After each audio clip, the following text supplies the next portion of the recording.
Welcome to the world of the TransGo High Performance Shift Kit. This video presentation will show you step by step how to beef up your Turbo Hydromatic 700 transmission fast and easy with a TransGo Performance Shift Kit. You'll love it. This transmission is about to come alive. Good idea to refer to the written instructions while you are watching this installation video. This video shows step-by-step installation of the Performance Shift Kit. Notice here on the front page, you need to make a choice between automatic and stick shift. Automatic and stick shifts are similar installations except for a few steps where the instructions will say stick shift only. We have chosen automatic shift for this installation video, so we'll circle automatic right here. For those of you that are installing the stick shift version, we will remind you of stick shift steps as you go through the video. Notice you will see stick shift written in the lower left corner of the screen when the stick only item comes up. This video shows a typical installation. Its purpose is to help you install this kit with confidence. Follow these rules to make your installation an enjoyable experience. While viewing this tape, stop the tape often to absorb the written instructions. Finish and review each step before moving on. When installing automatic version, do all the steps except stick only. When installing stick shift version, do all the steps including stick only. When installing springs, follow instructions for size, location, and color. When drilling any holes, follow instructions for proper sizes. When plugging any holes, follow instruction for proper chamfer, size, and location. Plugs are sometimes drilled to a specific orifice size. Before you install this kit, read page 11, Cautions, Customizing, and Optional Items. These are the typical tools required to do the installation.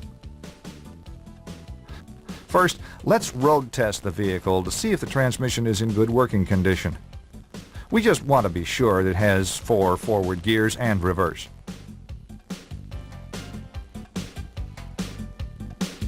Place the shift lever in the D or third position, not the OD position. Push the gas pedal to about a quarter throttle. Feel the 1, 2, and 2, 3 upshifts. Then, at 45 to 50 miles an hour, move the lever to the overdrive position to feel 4th. This will tell us if the valve body is working normally. Then try some upshifts at 3/4 throttle to see if the clutches and band are in normal condition. They're holding okay. Let's get started. Release the hood latch. Let's raise the hood, remove the air cleaner, and put it on the bench. Remove the dipstick and disconnect the TV cable like this. Okay, let's jack the vehicle up and support it with sturdy jack stands.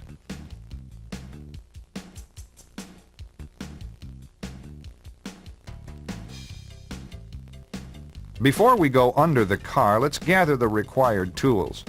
We'll need an 8, 10, and 13 millimeter socket, speed handle, long screwdriver, small screwdriver, snap ring pliers, needle nose pliers, water pump pliers, 1/4-inch punch, drain pan, and some wiping rags.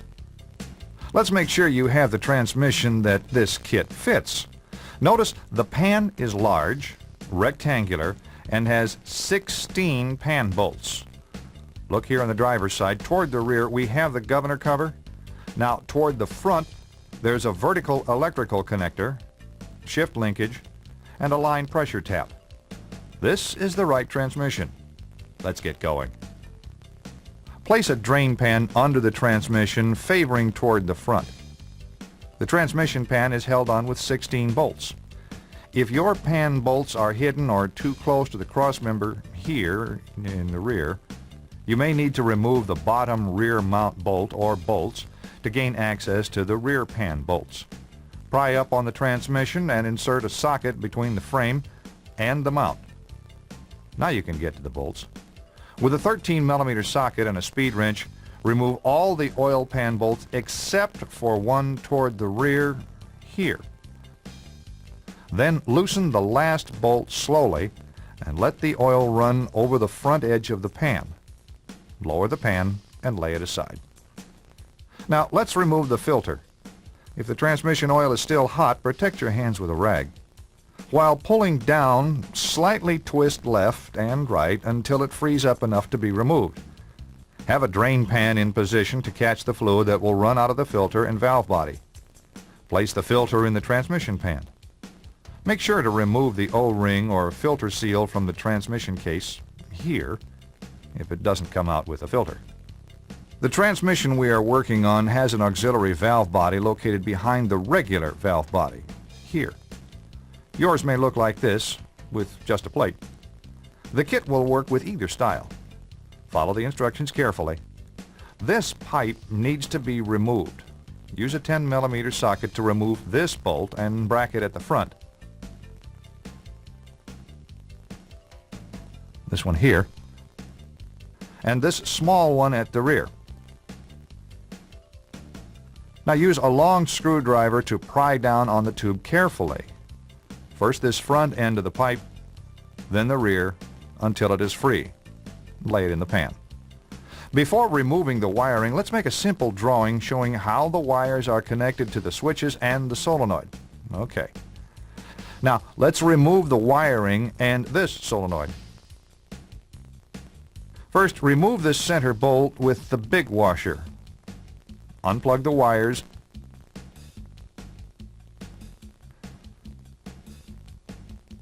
and remove this bolt holding the terminal switch. Now this bolt and wiring bracket. Finally, these two bolts at the solenoid.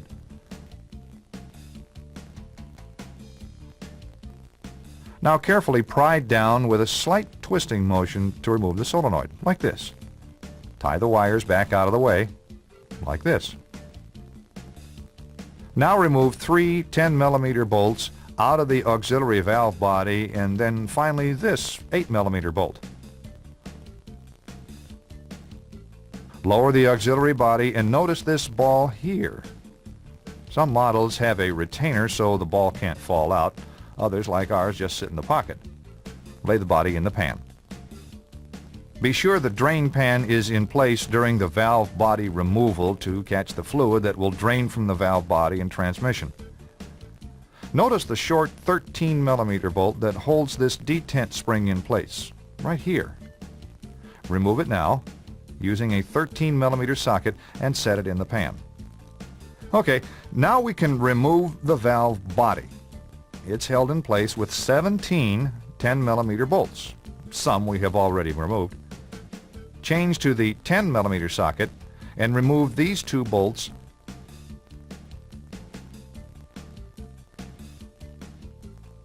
and unhook the TV linkage and wire. Set them in the pan. Now remove all the remaining valve body bolts except this one here at the rear. Now loosen this bolt slowly while lowering the valve body.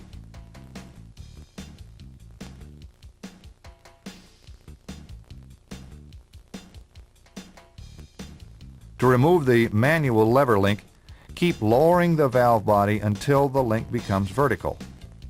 Now move sideways to slide the link out of the valve, like this. Lay the valve body upside down in the pan so it can drain. The valve body has check balls, but don't worry, the instruction sheet will show you where they go. Now let's remove these three 10mm bolts out of the second accumulator housing and lower the separator plate and the accumulators at the same time. Be careful not to lose any of the balls on the separator plate. Don't worry, the instruction sheet shows where they all go. This fourth accumulator spring and piston may come down with the plate. Okay, turn to page 2. The parts we will be removing are pictured here. Use a pair of long-nosed snap ring pliers like these and remove this snap ring. It holds the TV boost bushing in the pump. Be careful here, the parts above the snap ring are under some spring tension.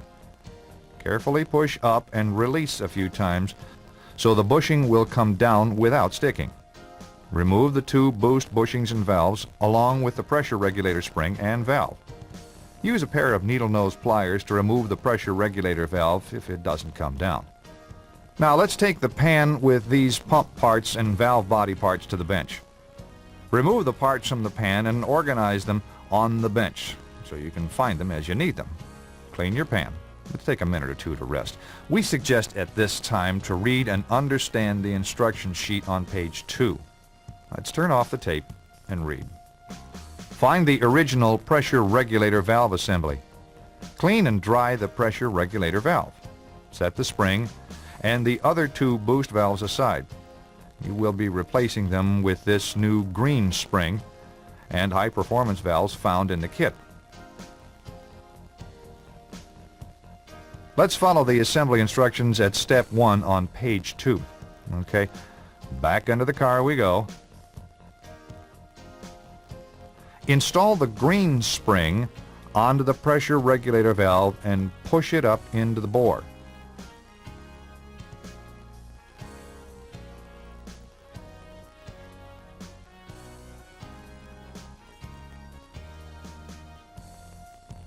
Then this new intermediate reverse boost valve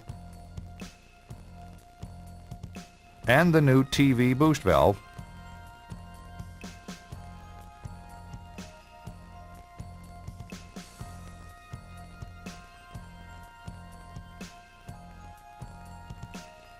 Finally, the snap ring.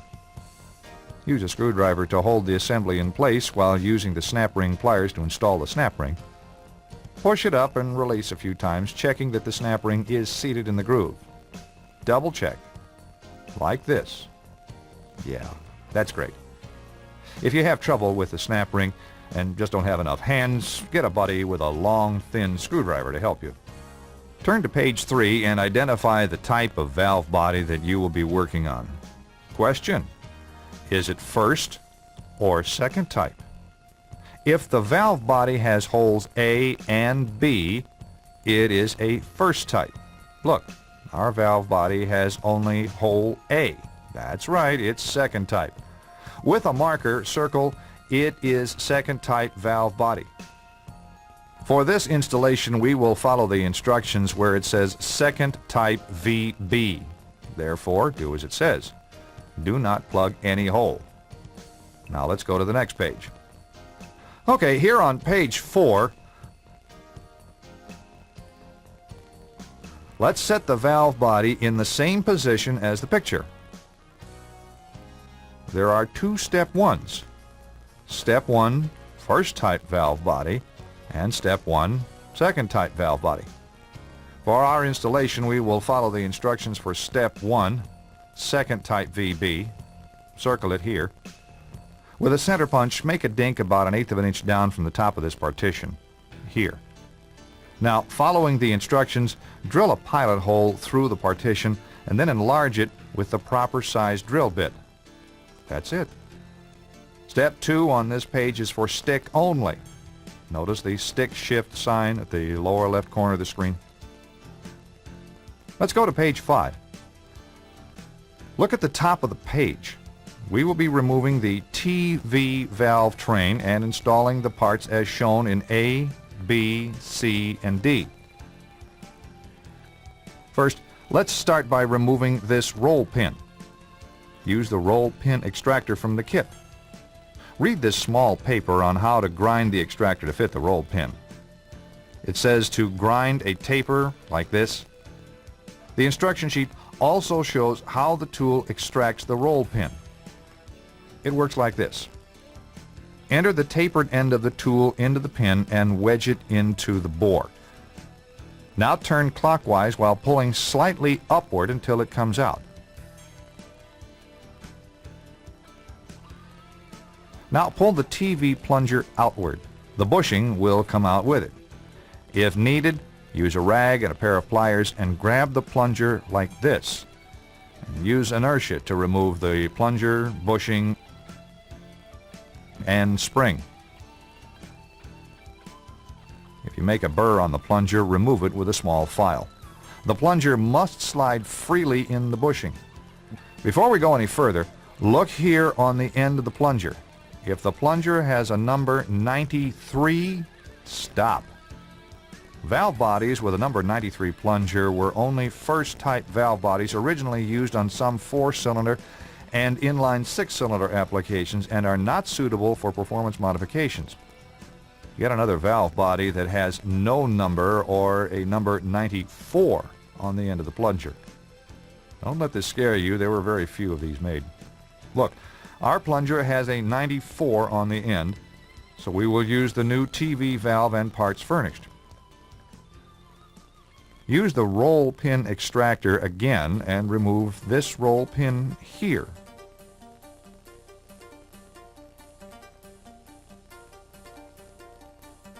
Like this. And now the valve. Some early models had an aluminum sleeve. If this sleeve rotates or comes out, you will have to line up this slot with the roll pin.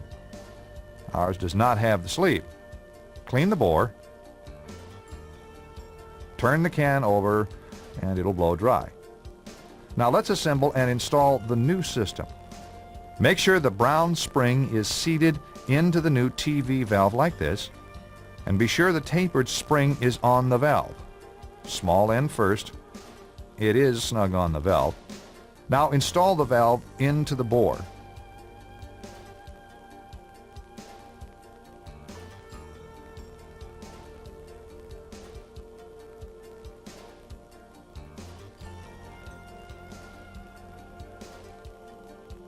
And then the roll pin. Push in until it just is flush with the top of the passage and not deeper. Looks good. Stand this red spring and the original TV spring on end on the bench, like this. We will install whichever spring is tallest. The original one is tallest. Now insert this plunger into the bushing and with a little Vaseline, stick the aluminum shim here.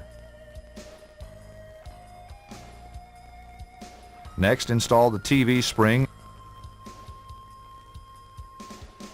and the silver spacer. Now install the bushing and plunger assembly into the bore while aligning this notch with the hole in the valve body casting.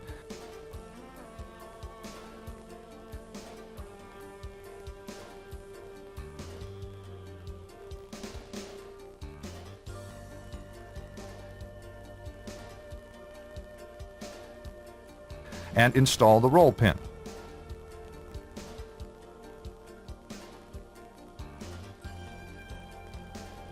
It sticks up a little to help locate the TV paddle bracket.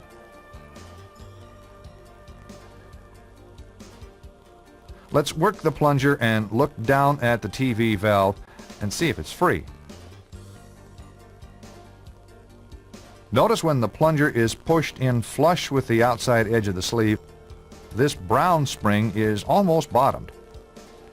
You should see 1 to 1.5 spring coils sticking out of the valve. It looks good. Let's go to step E and remove the barrel type retainer by wedging it up with a small screwdriver.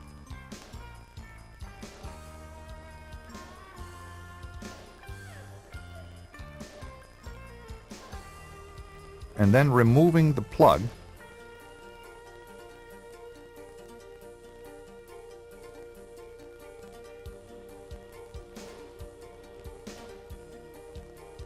Valve,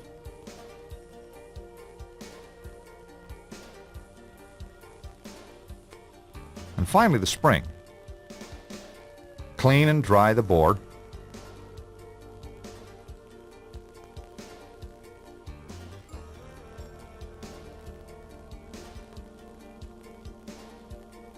Install this new blue spring and then the valve,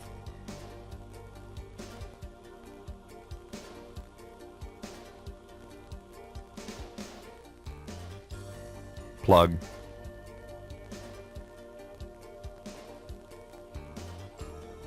and retainer.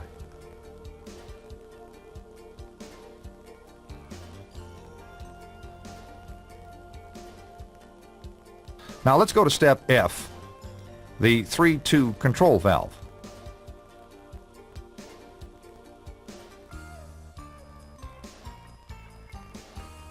With the nail furnished, push in on the roll pin, remove it, and discard the spring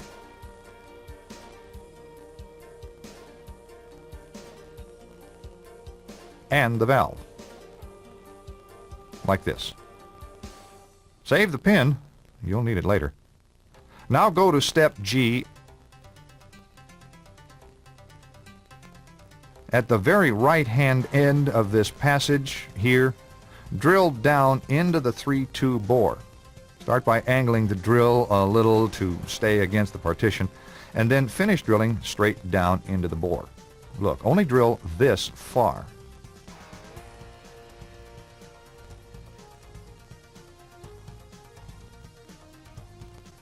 Now we will move 2 passages to the left to this rectangular passage. At step H, read the instruction and be sure you have the proper drill bit. Place the drill bit straight down into the passage, here, and then drill through the bottom of the valve body, like this.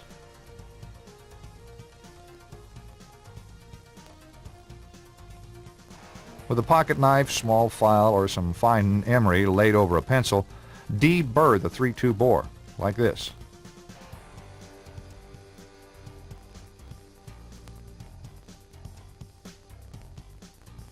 Now, clean and dry the bore.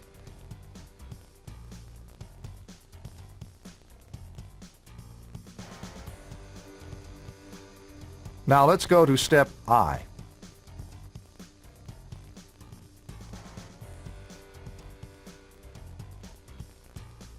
Find the 2 new low valves, plugs, and springs. Select the size plug and valve that fits the bore.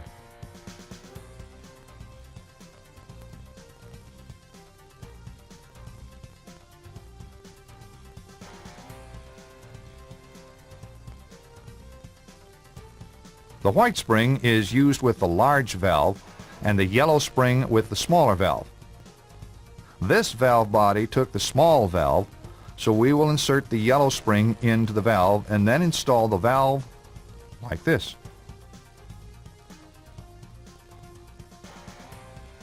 Make sure the valve moves freely. If it doesn't, deburr the hole again. And then install the plug and the roll pin.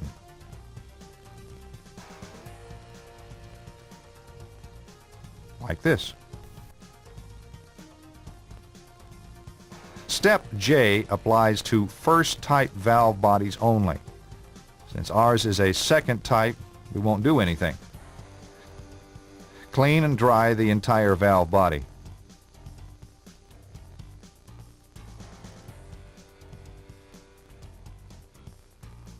Step K shows checkball locations. With auxiliary body, we will only install 2 checkballs in the valve body.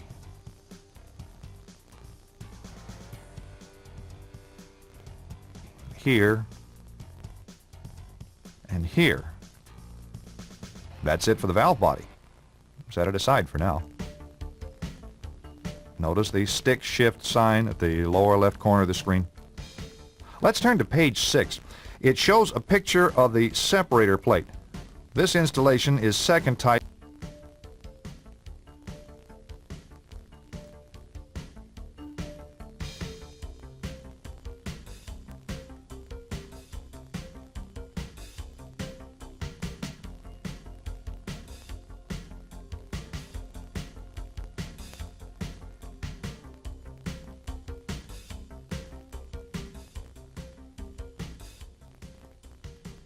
So let's circle hole 5 here, hole D here,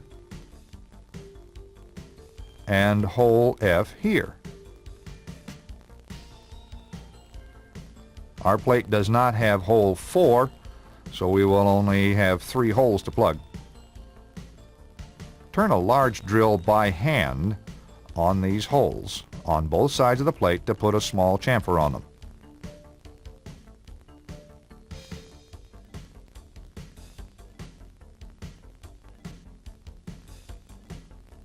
Now find the pack with the aluminum plugs.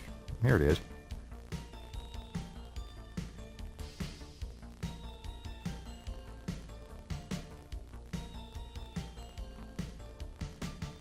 Place the separator plate on a cement floor. Insert the proper plug into the hole and hit it smartly 3 or 4 times with an 8-ounce hammer like this. Do all 3 of them.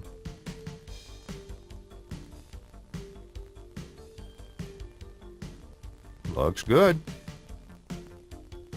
Now file the plugs flush on both sides of the plate.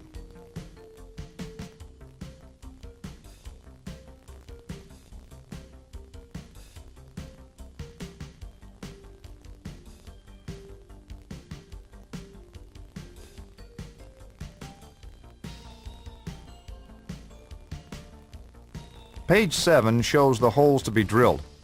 Let's circle the holes we are going to drill, which are B here, G here, A here,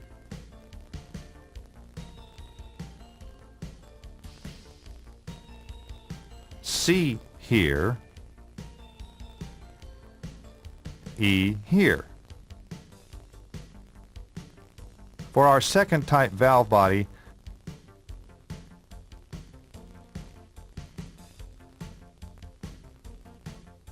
D should be plugged here.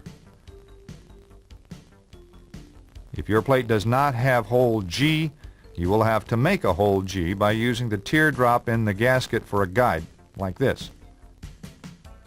Center punch a dink toward the small end of the teardrop, like this. Now follow the instruction sheet carefully. Select the proper size drill bit for each hole and drill them.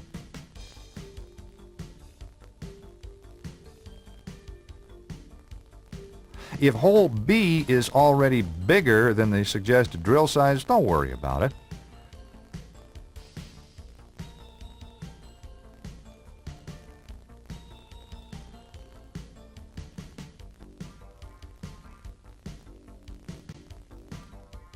Use a large drill bit and turn it in the holes we have drilled, just enough to knock the burrs off, like this. Clean and dry the separator plate.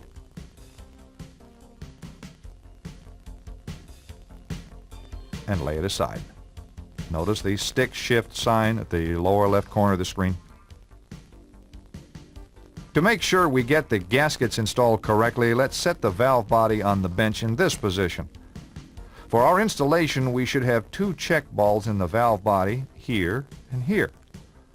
Locate the 2 valve body gaskets. They should be in the box. Set the separator plate on the valve body like this. Use a small amount of transmission fluid and oil the separator plate. Find the gasket with the letter C cut in it here. Lay it on the separator plate. Now turn the plate and gasket over it like this and oil this side.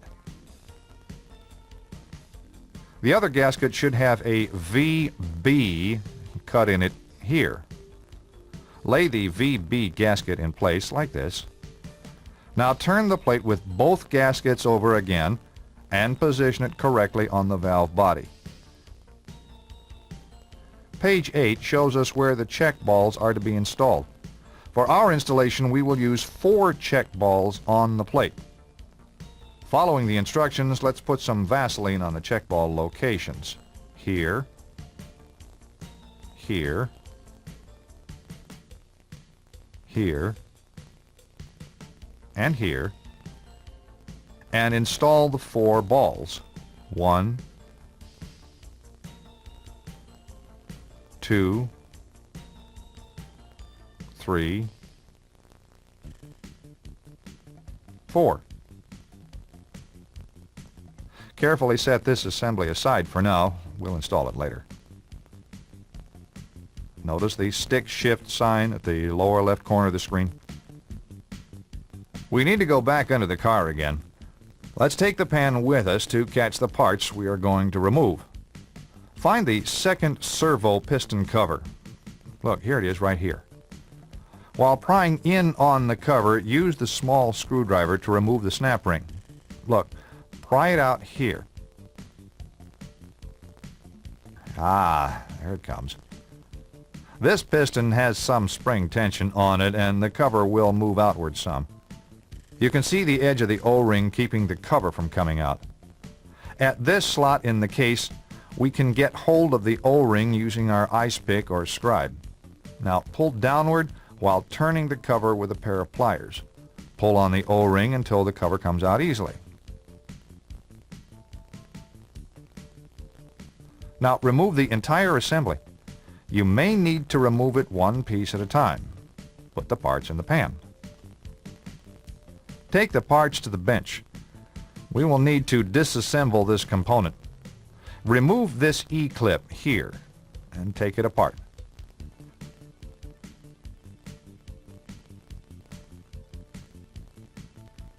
Now we need to remove this snap ring here.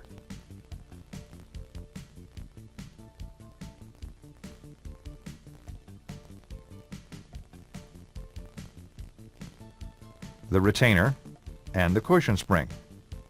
Let's discard this snap ring, this cushion spring, and the old second piston and the housing. Clean the rest of the parts and dry. Install the steel retainer on the pin. It goes like this. Then install 3 thin and 3 thick washers. Now find the new second piston and housing furnished. Make sure this small sealing ring is in place. Install the large sealing ring on the second piston. Use a little Vaseline to keep it in the groove and to hold the ends together.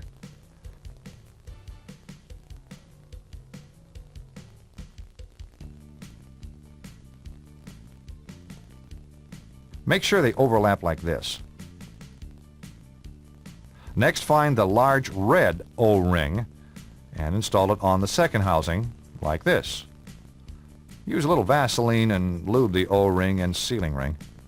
Now place this assembly on the pin. Do not install this spring, washer, and E-clip yet, but put them in the pan. Place the original return spring on the tapered end of the pin. Now put all the second piston parts in the pan. Find the fourth piston. Make sure the sealing ring is in place and set it in the pan. Take this new yellow spring, the large blue O-ring, the cover, and a fingerful of Vaseline. Put them in the pan also, and let's go to the trans. Be sure the return spring is on the pin. Insert the pin into the case. The 3 thick and 3 thin washers should still be in place. Now install the second piston and housing with the chamfer inward onto the pin like this. Then install the cover without the O-ring. Push the cover in and try to install the snap ring. If the snap ring goes into its groove, that's just fine. But if it will not go in, then remove the cover, the housing, and the piston. Remove 1 thick washer and put it back together and try the snap ring again. You may need to do this a couple of times until you can just barely get the snap ring installed. With the snap ring installed, go to the opposite side of the transmission and reach in through this hole with a thin screwdriver to check for band clearance. You must be able to wiggle the band easily front to rear 1/16 to 3/16 of an inch. The drum will move some, so be sure the band is moving back and forth on the drum. If it seems too snug, remove another thin washer. If it seems too loose, just slops around, add a washer. Ours looks good right now. Remove the snap ring and cover. Leave the rest of the parts in position. Next, install the small spring and washer on the pin. Compress it and install the E-clip. like this.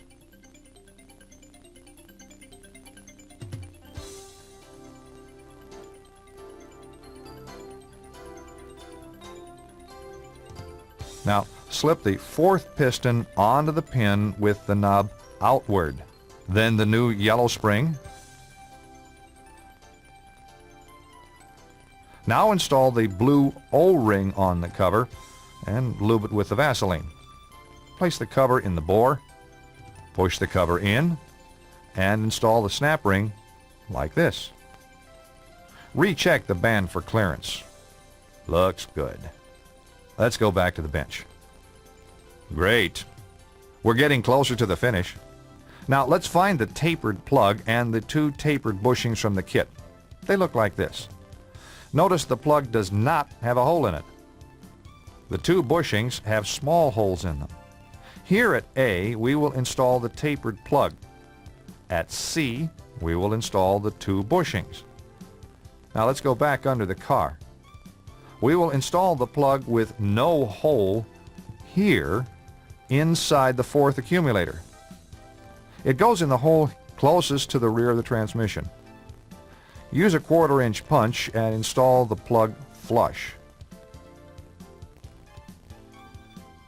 Now let's install the two bushings with the holes through them in the case. Use the 1/4-inch punch again. These two go flush also. Looks good. Now carefully set the valve body, separator plate, and the valve body bolts into the pan. Locate the fourth accumulator piston and spring and set them in the pan.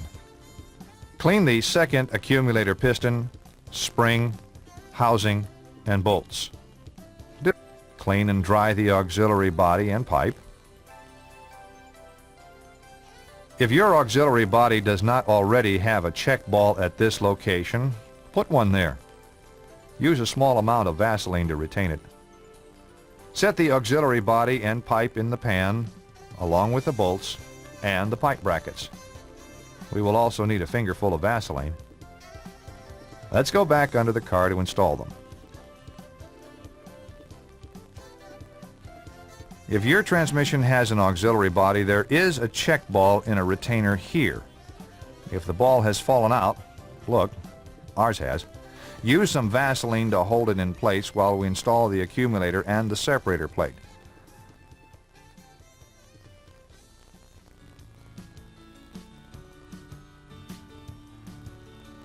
Assemble the fourth accumulator like this. Piston first. Make sure the tabs are down.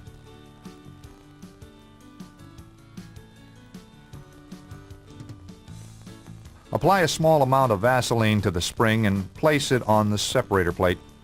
Then lift the separator plate up into place, being careful not to dislodge the check balls or the spring. Use a short bolt from the solenoid to hold things up while we align the separator plate and gaskets and install the Z bolts here and here. Be sure to line up all the holes. Now install the second accumulator assembly and tighten the bolts evenly. Looks good. We can install the valve body at this time, but first remove the Z bolts and the short bolt.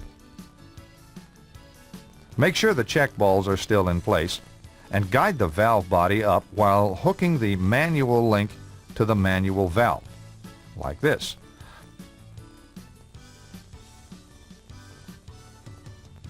Push the valve body up into place while installing the valve body bolt here toward the center, hand tight. Now install the two Z bolts here and here. Then install the rest of the valve body bolts and tighten them evenly. Now install the auxiliary body.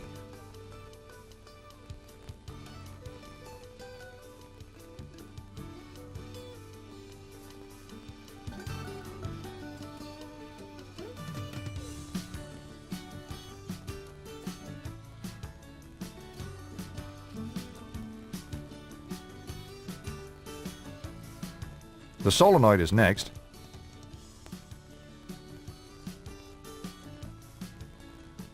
It's held in place with 2 short bolts. Looks good. Remove the necessary bolts to install the wiring brackets.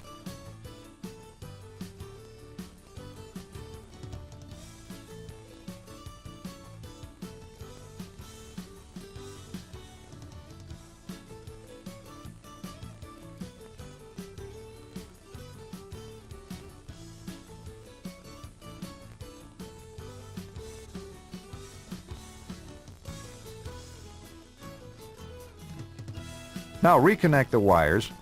Refer to your drawing if necessary.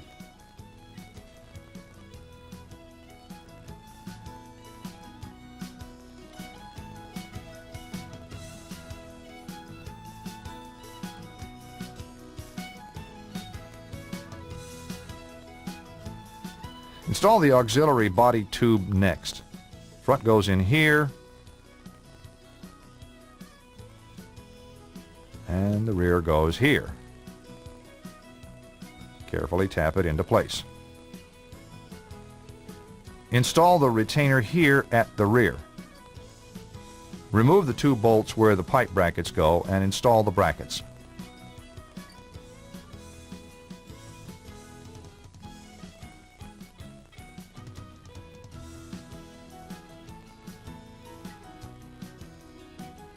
Next, we'll install the TV linkage.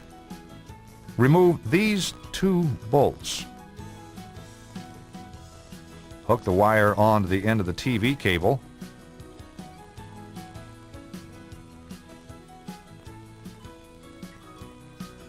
And then onto the linkage like this.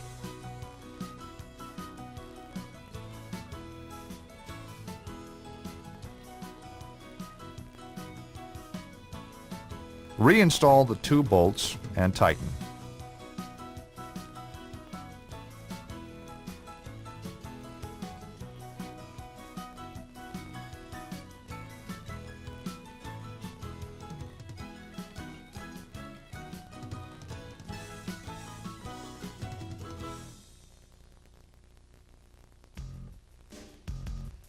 Oops, almost forgot the detent spring and bolt.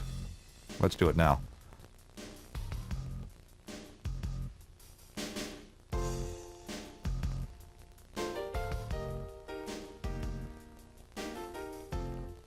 Now recheck all the valve body, auxiliary body, and accumulator bolts. Make sure they are all tightened evenly. If you have any doubts about your work up to this point, double check it now.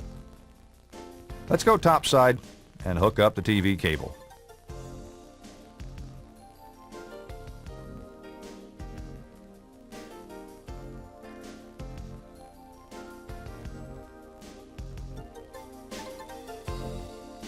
Push this TV lock tab and pull the snout toward the carburetor or throttle body as far as it'll go. Get a buddy to floor the gas pedal from inside the car. Have him still hold the pedal floored, depress the TV lock tab, and slide the snout away from the carburetor or throttle body firmly until it stops. Release the tab and let it lock. This is maximum TV. While the gas pedal is being held to the floor, go back under the car to see if the TV plunger is fully depressed. This lever will be against the bushing right here. Looks great. Let's make a hacksaw mark or a knife mark here so we will have a reference point for the TV adjustment. This TV adjustment is critical to the life of your transmission.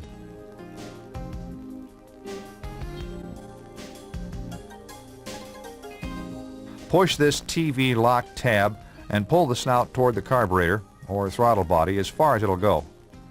Get a buddy to floor the gas pedal from inside the car. Check here to see if the throttle arm is bottomed against its stop. If it's okay, don't worry about it. Look, ours doesn't bottom against the stop, so the throttle cable bracket needs to be bent until it does. While your buddy is holding the pedal floored, you can bend this throttle cable bracket away from the throttle arm until the arm bottoms solidly against its stop. Have him still hold the pedal floored. Depress the TV lock tab and slide the snout away from the carburetor or throttle body firmly until it stops. Release the tab and let it lock. This is maximum TV. While the gas pedal is being held to the floor, go back under the car to see if the TV plunger is fully depressed. This lever will be against the bushing right here. Looks great.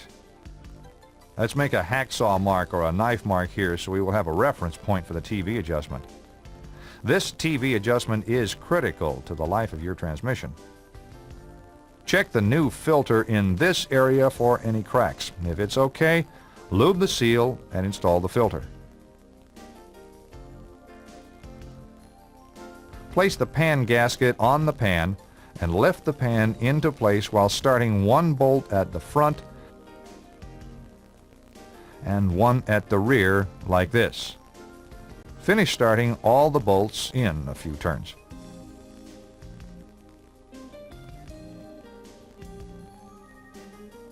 Now tighten all the pan bolts with a speed handle evenly.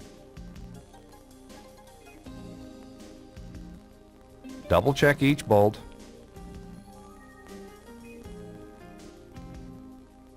Lower the tail of the transmission and install the mount bolt.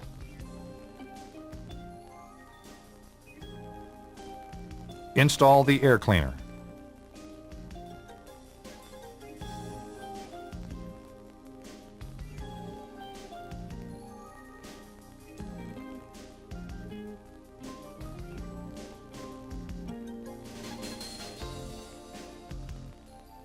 Add 6 quarts of fluid and start the engine.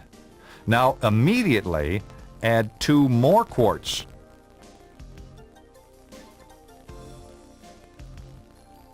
And check the fluid level. Look, it is still about a pint low. Let's add and recheck.